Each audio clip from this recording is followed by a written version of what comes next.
follow back up on them, or for the people who did not, who were not able to attend it.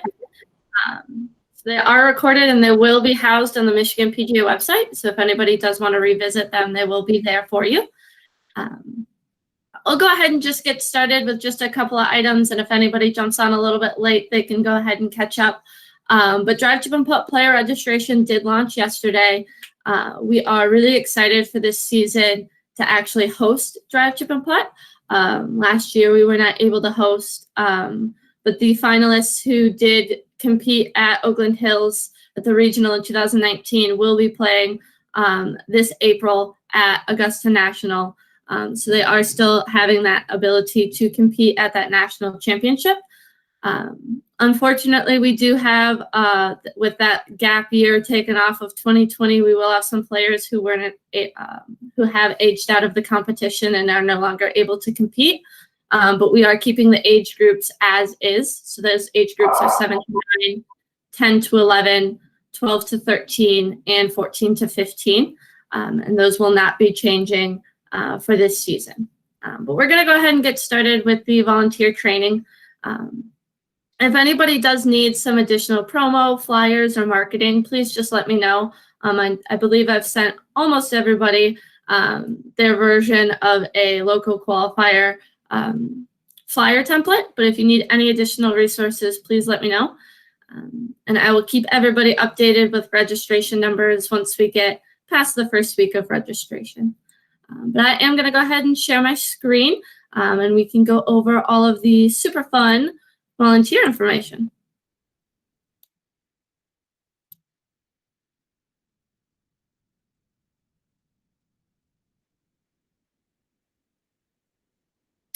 All right.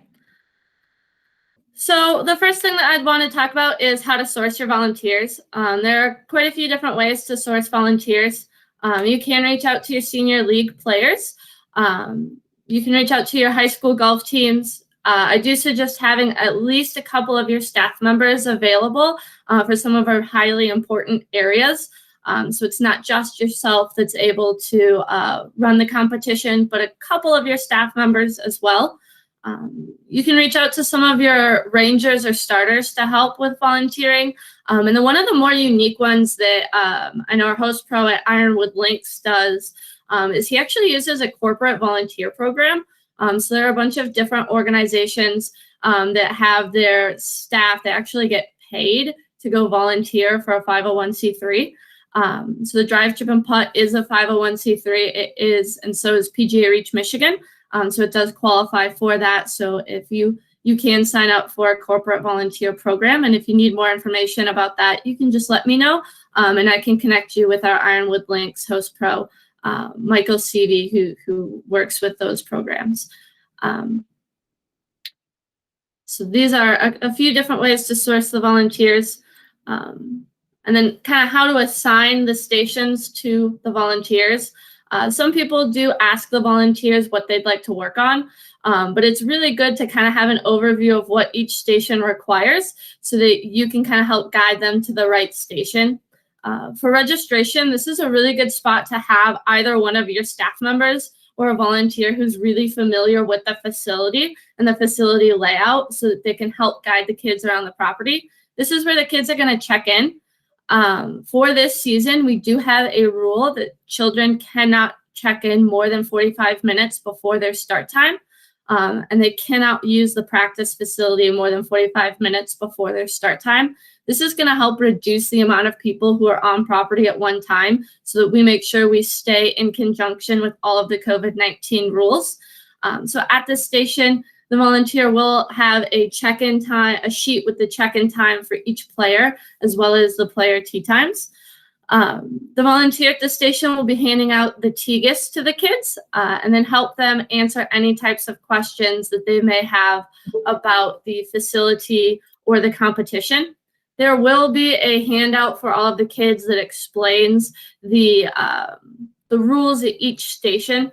So if it is somebody that isn't very familiar with the competition, they can always refer to that to help answer any questions. At the drive station, we recommend that you have volunteers at this station who have really good eyesight. That is going to be important at this station. The balls are going to be going out. Most of them are landing between 150 and 200 yards, but it is great to have somebody with good eyesight, which means you may not want to put your eldest volunteer at this station. You also will need some people who are pretty mobile. Again, maybe not your eldest volunteer at this station, but they will, if they're a spotter, they will need to be kind of up and down a few times.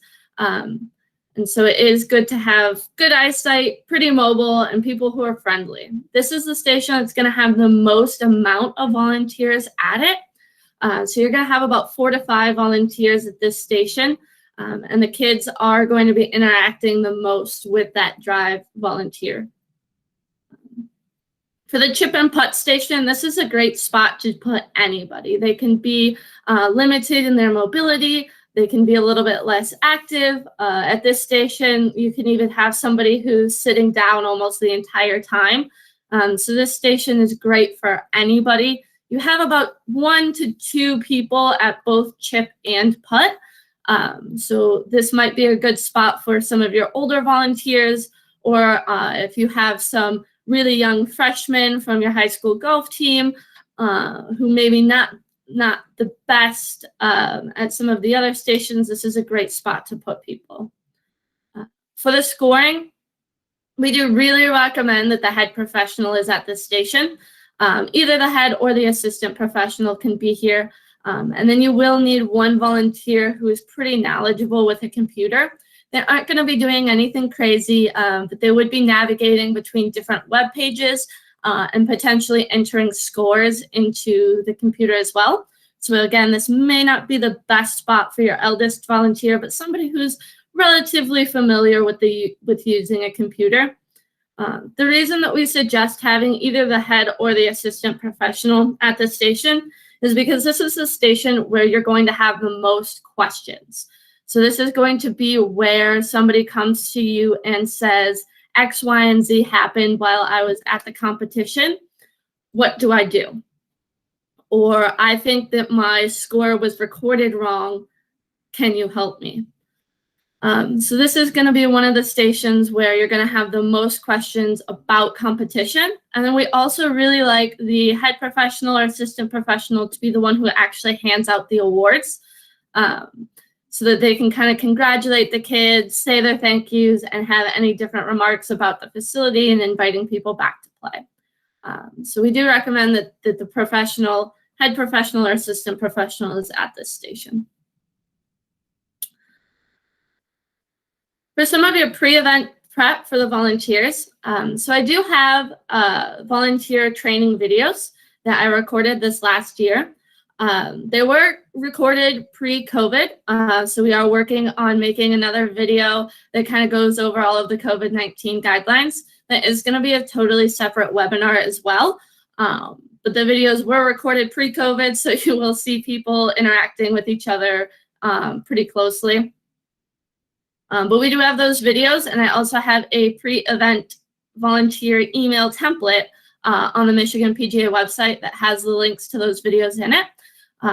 And those resources we'll review here in the next slide. But we do recommend you send that out to your volunteers at least 1 day before the competition so that they have time to review those videos. We recommend that they arrive on site at least 1 hour before the competition. And then the registration volunteer arriving an hour and 15 minutes before the competition. If you want to have everybody arrive an hour and 15 before the competition, that's perfectly fine. We just want to make sure that registration volunteer has enough time to get oriented before competition starts, because players will be checking in 45 minutes before that start time.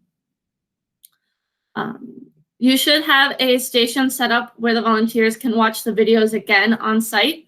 In case they didn't get a chance to watch them when you sent them out before, or if they watched it too early and they forgot a few things, having a laptop or an iPad set up is a really good idea so that they can refresh and watch those videos. And then you can have a little Q&A session with the volunteers and send them out to their stations. Some of the additional equipment that you're going to need to source. You will be getting a Drive, Chip, and Putt host site box. So this box is going to have all of the equipment for setup. But these are the things that are going to make the competition run just a little bit smoother. If you do need help with sourcing some of these additional items, please let me know and I can help out with that. But it's good to have a few clipboards, some radios, pens and highlighters, a rangefinder, carts, and a table.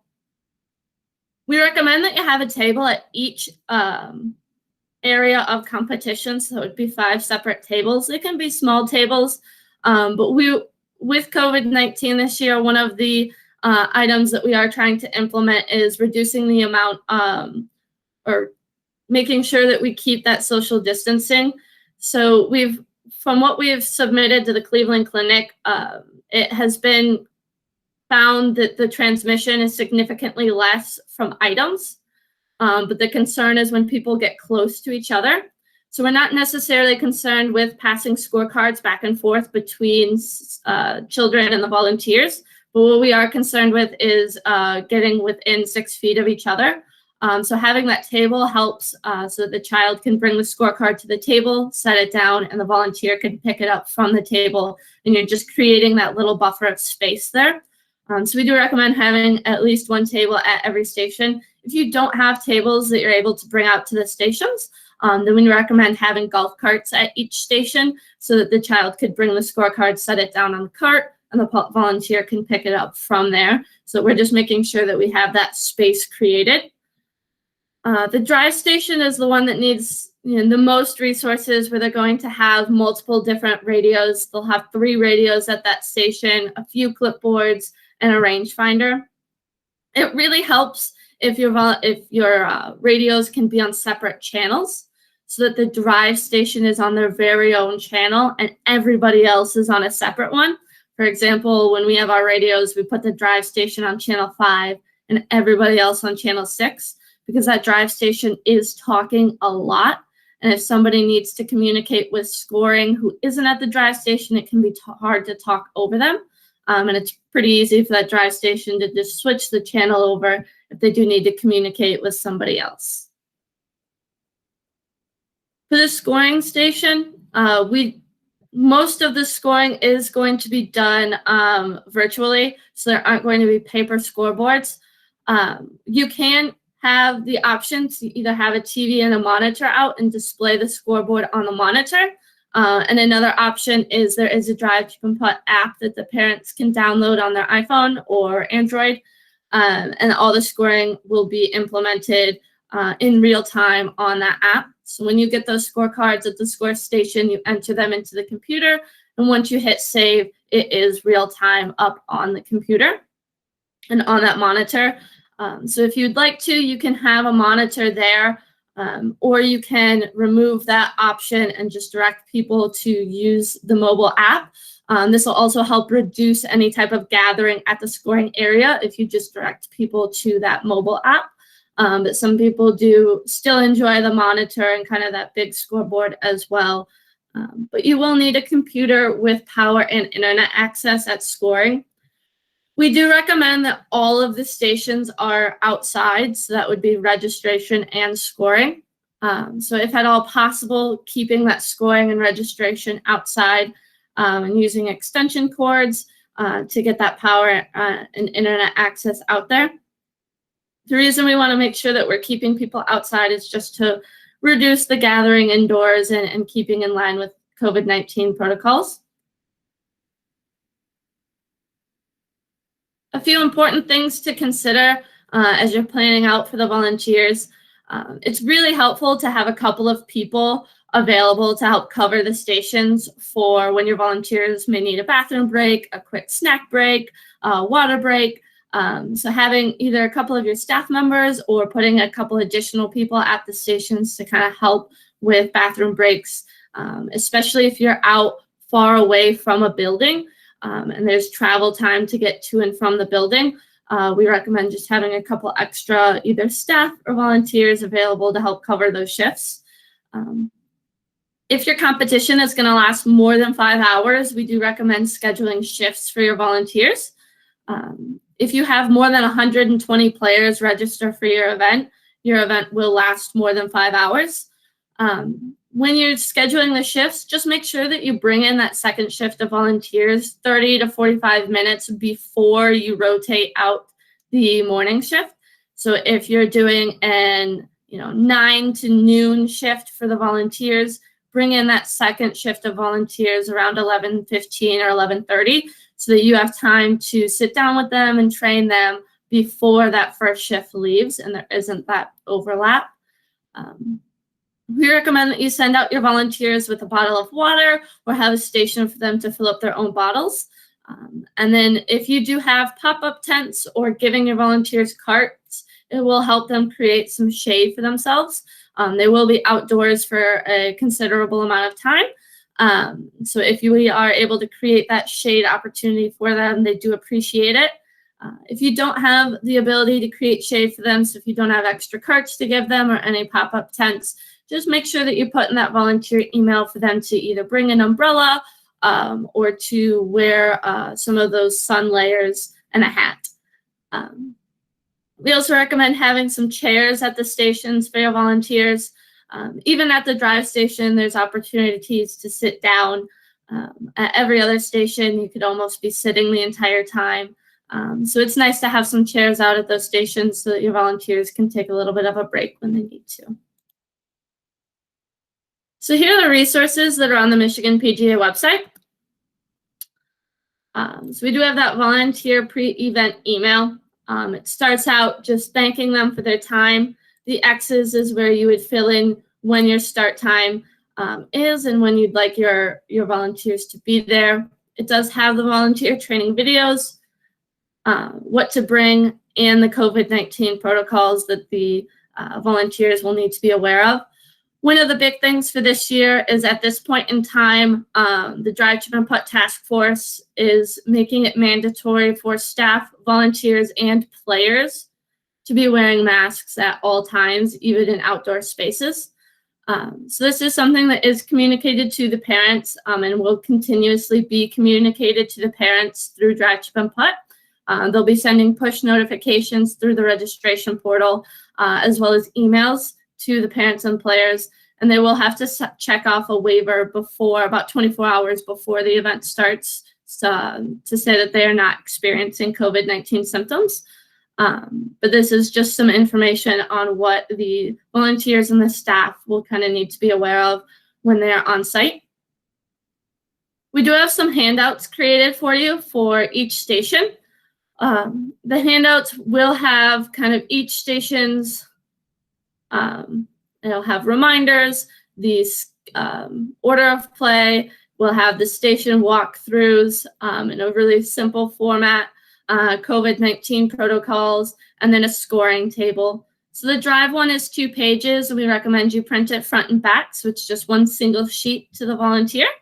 And then chip and putt is just one single sheet, just front. And it does have that scoring table as well. So this does help the volunteers. If they get any questions, they have this sheet to refer back to.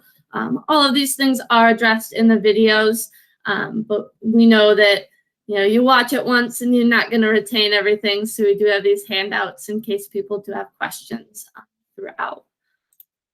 I am going to pause here and ask for any questions. I know I just went over a big amount of information, and we are going to get into kind of the details of each station. But I do just want to pause here and see any questions, comments, or feedback. Go ahead, Ron. Chelsea, a couple of things. And I know this is probably will be ongoing, but with the COVID vaccines going out so rapidly, or looks like it's projected to be, and I don't know everyone's dates, but I'm sure we'll be updated as far as the mask protocol being something that has to happen. I mean, that could change possibly. I know that's kind of an open-ended question, but just to bring it to everyone's attention, that could still change, right? It can still change. At this point in time, there is a mask mandate. However, they are monitoring the system or the requirements very closely. There's a list of requirements and there's a list of recommendations. Right now, the mask one is under the required section, but it could move to recommended as we move throughout the season. Right now, it's posted as required, and it is required amongst all 370 local qualifiers throughout the country. But as kind of the environment changes, they will relook at that. They are submitting all of their plans to the Cleveland Clinic for review. And so if the Cleveland Clinic okays the mask protocol may only be for volunteers who are coming into contact with all of the children and not the players, they would reduce that to only volunteers or staff. And if things look amazing in the summer, they could remove it completely. Okay. And then how would we be able to kind of keep an update or be able to view our participants sign up for Drive, Chip, and Putt? So I'll be sending out weekly updates, but they are working on, right now, the system that we're using for Drive, Chip, and Putt, it was built from scratch this year. It's an absolutely brand new system, and it works significantly better than our old system. Just for some background information, it used to take me 4 to 5 hours to do admin work for Drive, Chip, and Putt for each event. And with this new system, it's looking like 45 minutes for each event. So it's significantly reducing the amount of admin time. But the downside of that is they have not finished building all of the features yet. So your host professional login portal is not built yet. But I've been told it should be built within the next 2 weeks. So then I would give everybody an email and login, and you'd be able to go in and check on those yourselves at any point in time. But for right now, I'm going to be sending out weekly updates of it. And then if you request it, I can send the full list of the players who have registered as well. Right now, I'm just going to be sending the total number of registrants. Okay. All right. Last quick question. Will we be able to, just for other staff, can we get a copy of your presentation, your PowerPoint? Will that be Yes. online or at the website? Yes, I'll email it out to everybody on this call, and then I'll also put it on the kind of host site information portal, just to view what that looks like real quick, where I'm putting all of this information. I can pull that up. So under junior golf, and then Drive, Chip, and Putt on the Michigan PGA website. There is a drop-down box that says host site, local qualifier host site resources. So this is where we have the training schedule, the local qualifier flyer, competition overview videos, volunteer pre-event email, handouts, how to set up a Drive, Chip, and Putt. And then right below that, I'll be putting the links to these videos of all of the webinars and the PowerPoint presentations. So you can share that out with your staff as well. Okay, thank you.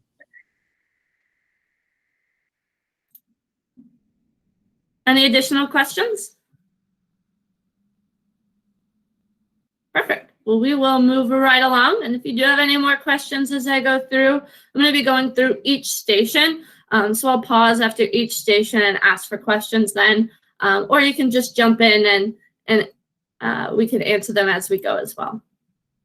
So this is just a really brief overview of the competition. The participants will hit 3 drives, 3 chips, and 3 putts for a total of 9 golf shots.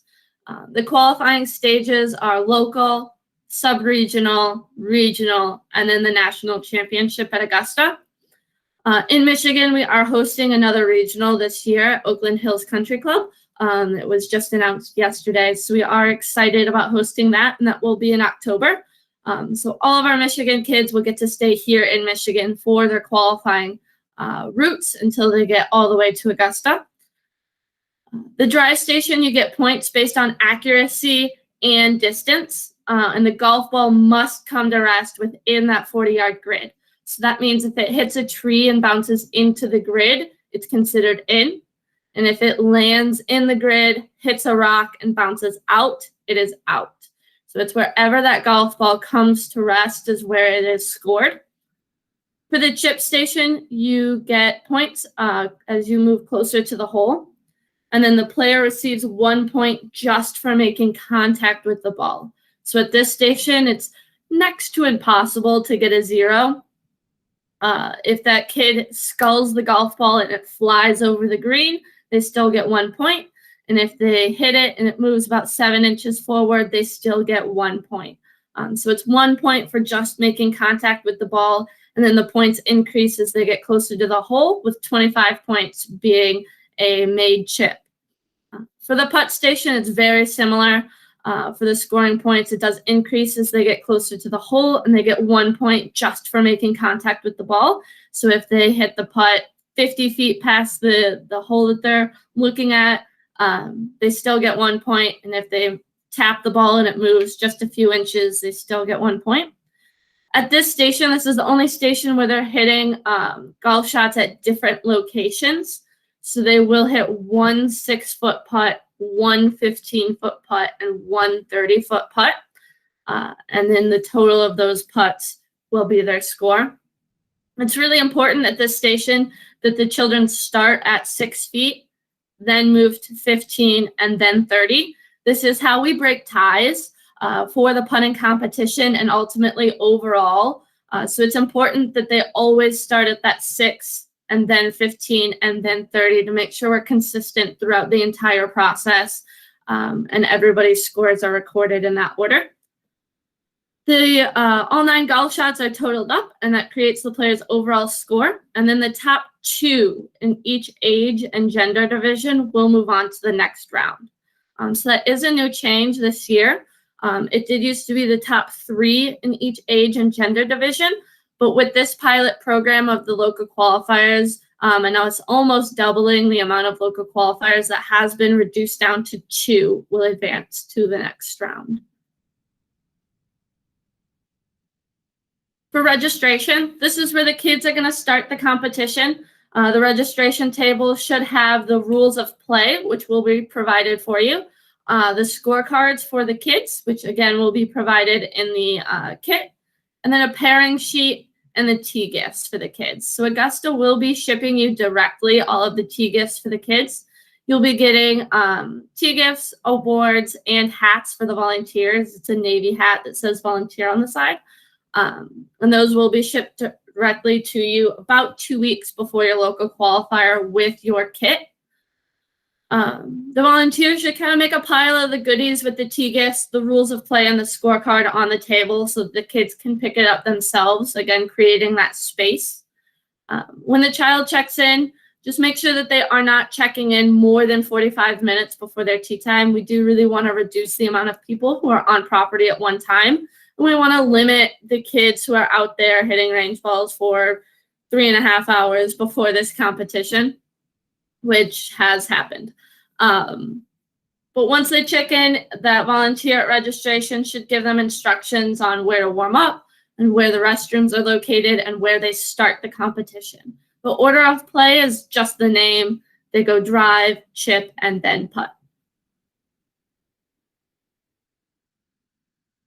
For the drive station, we'll have quite a few different volunteer positions here.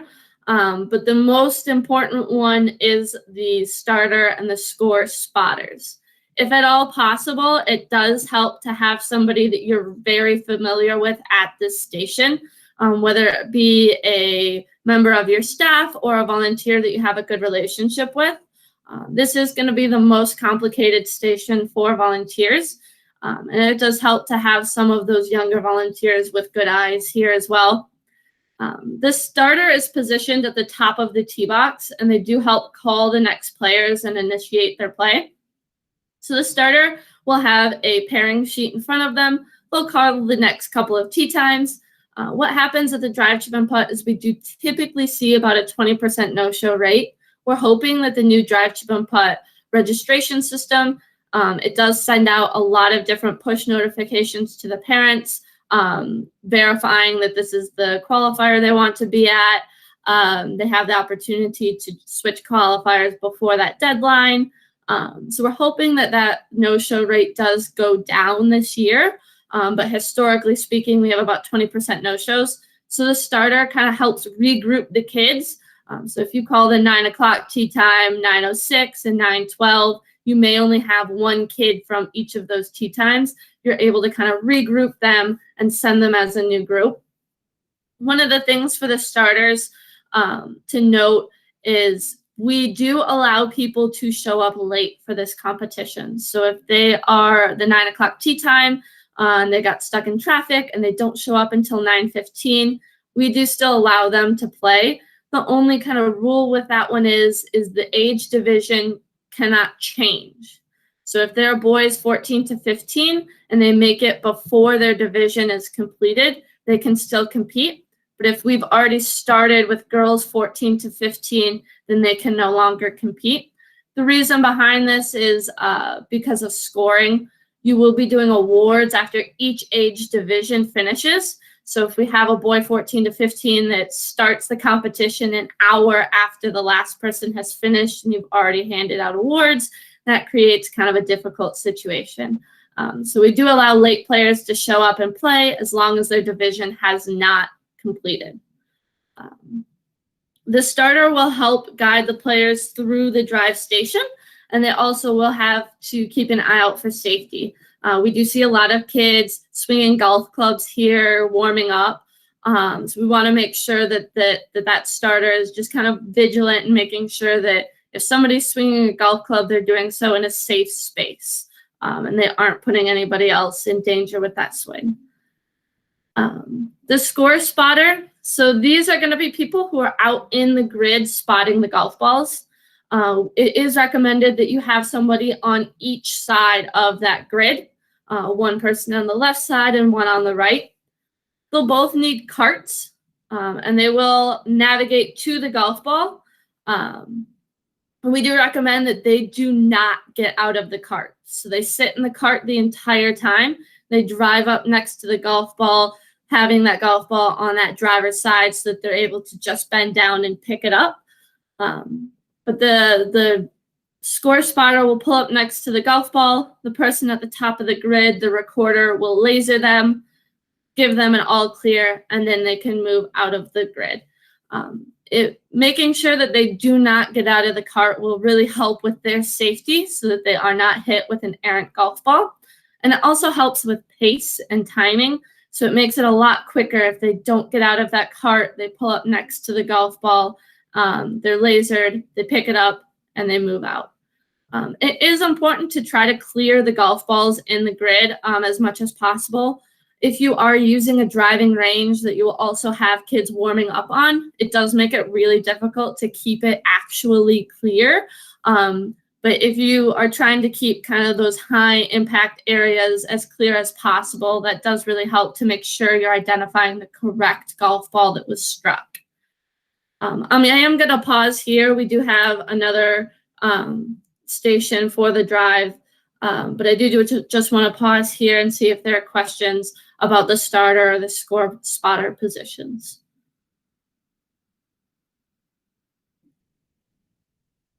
No questions? All right.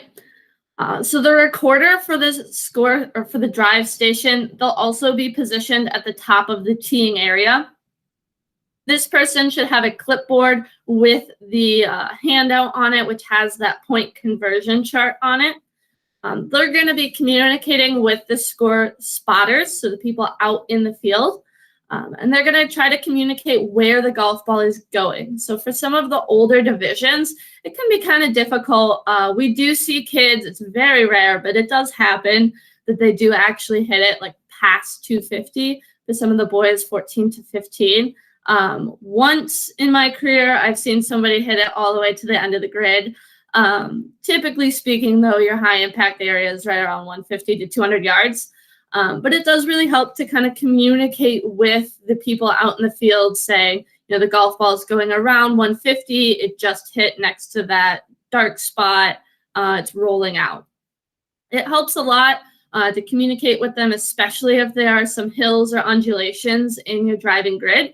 If there's a blind spot to the score spotter, having somebody communicate from the top does help. Once the golf ball does come to rest and the score spotter has pulled their golf cart next to it, the recorder will laser them and write down the point value. It does help to have the score spotter record the point value on the kid's score card and on an additional score sheet on a clipboard, just in case anything happens to that scorecard. I've had kids spill their red Gatorade on it, and we were using red pen, and it made it difficult to read. I've had kids lose their scorecard between the start of competition and the end. So it does help to have that backup copy just in case something happens. And it does help as we go through the process to only record the score on the scorecard so that once you get to the end, you're just recording those point values. The score spotter, it does help if they do announce out loud the distance and the point value. This helps make sure that there isn't any dispute. So if a parent's like, oh, I know my kid hits it 250 on average, there's no way that golf ball went 200 yards. Announcing things out loud as you go just kind of helps give everybody that same information, and it makes it so there aren't any surprises at the end. For the drive station, safety and organization is going to be one of the key parts for this one. You are going to want to assign one of those three positions, kind of the safety monitor. And I do recommend it being that starter. They're able to help watch out for kids who are swinging golf clubs. And then if you are using the driving range and as the competition and the warm-up area, that starter is able to help remind the kids who are warming up that they need to be aiming as far away as possible from that drive grid to make sure that they're keeping people safe. Some of the things to watch out for at the drive station. Again, if you are using it for both the warm-up and competition, just reminding the players warming up that they have to be away from the grid. Do not have the score spotters exit their cart. This is for their safety, and it does just help keep things running smoothly and faster. We do, especially for some of the younger kids, want to remind them that they cannot hit that second shot until the score spotter has left the driving grid. Some of the younger players will just tee up a golf ball, hit it, tee up the second one, and start to take their swing immediately. And there are people out in that grid. So it does help to remind them just to wait until they get the all clear so that they can hit that next shot. And we're making sure that nobody is out in that grid. It does really help to only collect the scorecard who is actively hitting. A lot of times people will collect all three scorecards and then forget who is who. And so that does create some confusion. So in order to help eliminate that, only collect the scorecard from the active players, and the other players should have their scorecards in their hand, ready to pass over through the table. You're going to want to measure each shot one by one as you go through the station. So there is kind of a little bit of a break in between each shot. During that break, we do recommend that the kid tee up the next ball and take their practice swings. So once the grid is clear, they're able to fire away. And then players can use any golf club in their bag, and they can switch clubs between shots. So they could start hitting their driver, move to a high iron, and then a low iron if they'd like, and hit each ball with a different club. They do not have to use the driver for each shot. And then if the ball is on the line, so let's say it's right between 2 point values, or it's kind of close to that inline, kind of close to the outline, we always round up and go to the higher point value or calling it in. So if it's pretty close and you can't really tell if that golf ball is in or out of the grid, always call it in and always round up to the higher point value. So I'm going to pause here. That is the end of the drive station. But do you have any questions about the drive station?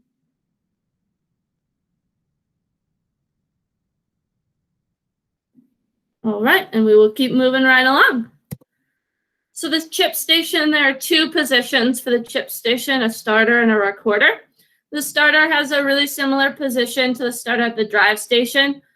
They should really only be collecting one scorecard from the player at a time.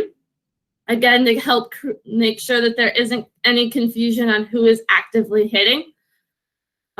Make sure the starter will have to make sure that the player can place the ball behind the tee markers. They can place the ball, and they can replace the ball as many times as they like, as long as it doesn't slow things down. But they are allowed to place it. They can fluff up their lie a little bit and readjust the ball. If they're one of the people who likes to use the line on the golf ball, they can even do that as they place it. So they can place and replace that ball. It does not need to be dropped. After that first chip is hit, they'll have the scorer read off the score, clear the grid, and then the starter will record the score on the clipboard.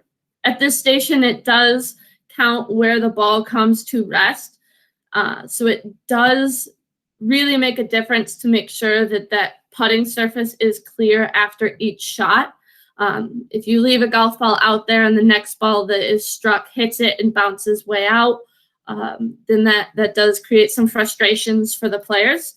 So please make sure that you're clearing each shot and recording each shot one by one. If the player does make contact with the ball, they receive 1 point. And that does mean that that golf ball is out of the grid. It's not inside the bullseye. And even if they scull it, they still get 1 point. At this station, players can use any club in their bag except for a putter. So when we do set up this station, a lot of times we like to set it up in the rough instead of in the fringe cut. This does help reduce the temptation to use a putter. But that is one of the stipulations at this club, is they may never use a putter, but they can use a hybrid, a high iron, low iron, mid iron, wedge. Really, they can use any club in that golf ball bag, and they can switch between shots as well. So they could start with a sand wedge, and let's say they don't like how it came out and they move to a 9-iron or a pitching wedge. They can switch between shots as well. Just make sure that they are not using a putter. The score for this station, this is really the easiest volunteer position that there is the score for chip and putt. The point value should be written directly on the green. So you will be drawing a little bullseye around the flag stick with the point values. So the scorer will just look at where the golf ball comes to rest, pick it up, remove it from the green, and call back that point value. The only point value that will not be written on the surface of the green is 25 points, and that is if the ball is holed. They should remove the golf ball from the putting surface after each individual shot. At the chip station, some things to look out for. No putters can be used at this station. It's okay for players to change clubs between shots. Make sure that area is clear of golf balls and free from obstructions after each shot. The players can choose to have the flag stick in or out. We do start with it in and remove it if somebody requests it. And then if the golf ball is on the line, we always round up to the higher point value. So if it's right in between 5 and 10 points, and you're like, man, it looks like it's touching the line, but I just can't tell, we always round up to that higher point value. So that is the chip station. Do we have any questions on chipping? All right. So the putt station, very, very similar to the chip station. We have a starter and a scorer. The starter, again, should only be collecting the scorecard from the active players. So they only have one on their clipboard at a time, and they are not confusing the players. Make sure that the players are placing the golf ball behind the tee marker. At this station, again, they can place it. They can line it up. They can check out the putt angles and look all around the cup. And they can replace that golf ball. They don't need to mark it if they're going to adjust the golf ball. They can adjust it without marking it. The players will attempt the first putt at 6 feet, the second putt at 15, and the third putt at 30 feet. And it's just really important that we start and finish in this order. Again, it is how we break ties for the competition. And there is a lot of ties in putting. So it is important to make sure that we are starting at 6, 15, and then 30. Have the players wait until that golf ball is removed before they hit their next putt. And while they're waiting, they can line up their next ball and take the practice strokes. We record each shot one by one. And then if the player does make any type of contact with the ball, it is 1 point and 25 points if the ball is holed. So at the putt station, there will be those bullseye rings again all the way around the cup. And we will be writing those point values right on the putting surface to make it easy for those scores. And if that ball is on the line, we always round up. The score for the putt station, just make sure that they're removing the golf balls one by one. You call back the score to the starter, and they're recording it on the clipboard and on the kids' scorecard. And then some things to look out for the putting station. Each participant will attempt one putt from each of the distances, 6, 15, and then 30. Remove the golf ball after it is struck so that there are no obstructions. The player can choose to have the flag stick in or out at this station. We do typically start with it out, and then if somebody requests it, you can replace it. And then after this station, it does help to remind the kids to go directly to scoring so that you can wrap up that division and start with awards. Sometimes the kids will want to go put their bag in their car or go grab a snack before they turn in their scorecard. So it does help, especially if they're the end of the division, to ask them to go straight to scoring so that you can wrap up and they can take care of their clubs or snack after they sign their scorecard. And then if the ball is on the line, we always round up to the higher point value. So that is all of the volunteer training. The scoring information will be in one of the other webinars as we go over rules and regulations. Hoping by that time we do have access to the scoring module within the new system. That's the reason it's not included in this part, is because they are putting the finishing touches on building that scoring mod in the new system. So we will kind of go over that. Hopefully it's built by next week. If not, we'll go over it in the last webinar. I do know they said 2 weeks, and that was late last week. So we should be able to see that soon. Right now, the way that the scoring module is slated to work is you can enter the scores online or offline. So if you did want the volunteers, instead of having a clipboard there, to be entering the scores on their smartphone, they can do that without using data. And then once the volunteer is finished, if they hook up to Wi-Fi, they come back to the scoring area, it will sync everything into that scoring module, making it a little bit easier for those score stations to complete the tasks of scoring instead of entering all 9 scores at the end. If your volunteers just aren't very tech savvy, or they don't have smartphones, or they don't want to use it, then you can always record the children's scores at the scoring table, just recording all 9 point values at once. So that's kind of just a brief overview of scoring. But we will go more into depth a little bit later on that scoring module once we have kind of that demo built and I'm able to show you those things. But do we have questions about Dry Chip and Putt volunteers?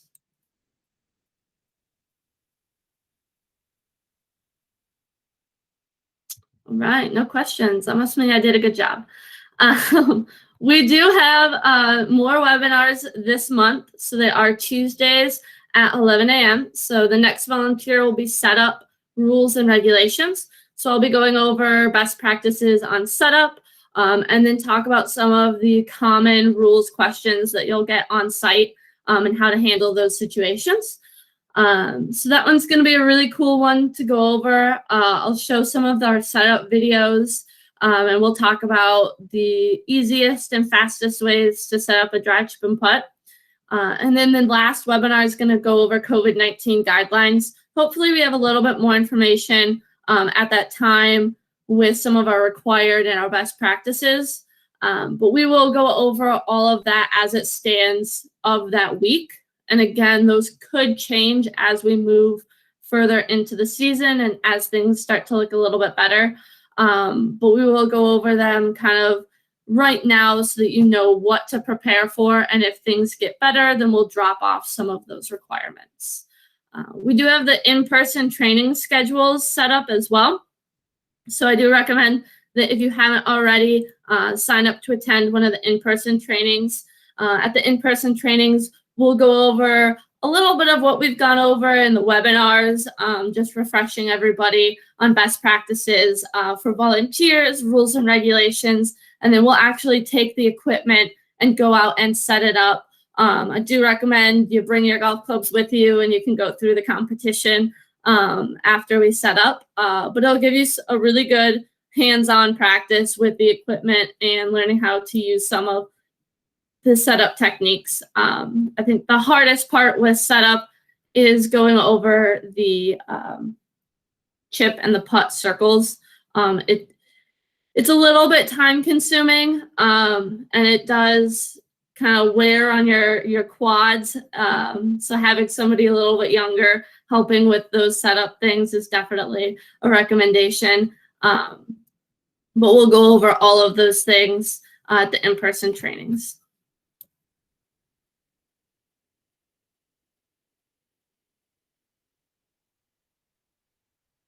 All right. So at any point in time, please feel free to reach out with any questions. We will go ahead and get wrapped up. I will be posting this webinar hopefully before lunch, around 1 o'clock. I'll be posting it to the website so you can share it out with any staff. And I will email it out as well once we get it. Chelsea, I have one question. Of course. Can a participant sign up for more than one local qualifier? So right now it will not allow them to sign up for more than one. They can sign up for, let's say, the Millen Park local qualifier and then change their mind and actually want to go to Binder Park instead. So they can switch local qualifiers and they can do that on their own in the scoring portal, but they cannot compete at more than one local qualifier. Thank you. Chelsea, do you know where the sub-regionals are going to be held? Yeah, the sub-regional is one of them is gonna be at the Orchards Golf Club, and the other sub-regional for the west side of the state is gonna be at Kent Country Club. And then when the players register, they do have their player pathway right in front of them. So it will tell them their local, their sub-regional, and their regional site. That player pathway cannot be changed. So if they register at Binder Park and they play at Binder Park, they are going to the Kent Country Club sub-regional. They cannot change that sub-regional. That has been a rule since the beginning of Drive, Chip, and Putt. And the reason behind that is it does mess up the numbers considerably if you let people switch. And then one sub-regional may only have 10 people competing in a division and the other would have 30. So they do have that rule. It is set in stone and it cannot change.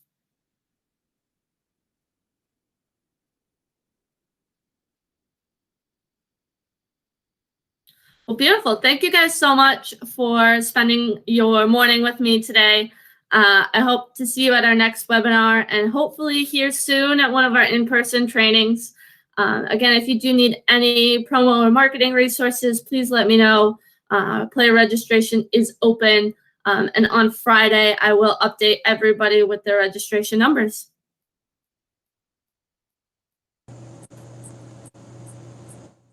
Thank you, Chelsea. All right. Thanks, Chelsea.